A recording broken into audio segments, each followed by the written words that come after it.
If you have been watching me in action for a while right now, you might have noticed that I always said it. Your thought creates your reality. Now, I'll give you an example.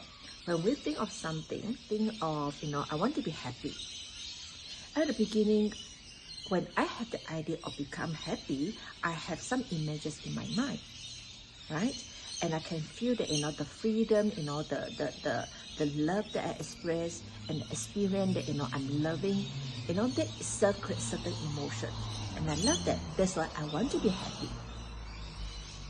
Now, when that emotion arises, either, I do something about it, or I probably buy into the idea that, it is impossible, it is hard. I'm depending on something to survive. Without that dependent, I might not be able to sustain myself. So when we have that, like this, that horror story in the mind, we take different action.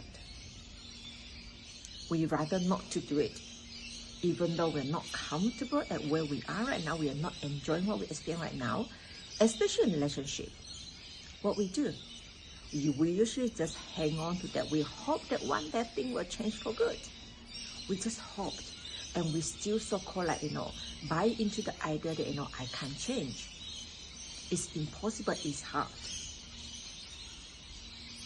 If I let go of the relationship, I might suffer. So when we hang on to that belief, rather than the good experience, like the freedom, the love, honoring what you truly want, when we choose the feeling of, the horror movie or the horror story you have in mind, we react differently. And you might have noticed, if you have been in this situation before, we buy into the idea of the scary story and we do nothing. And over time, it becomes our next comfort zone. It becomes our normal.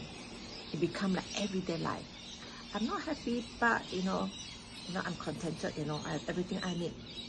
I'm cool with that. Even though I don't get the love that I want, I don't get the attention I want, it's okay. So then your reality will be the same. Nothing changed. You're still not happy. Yeah, you got all the so-called the material thing to so-called feeding your ego. But again, the ego always speaks so loud. The ego always reminds you that it's not safe. You should not get out of the comfort zone, because it's like you're just unsure about what is going to happen with you. If you don't have love, if you don't have the dependency. So the first idea that comes in the mind when we talk about happiness, and the feeling that arises, either so-called keep us in our comfort zone, or it actually allow us to look for a different way to achieve the goal that we want and authentically be happy.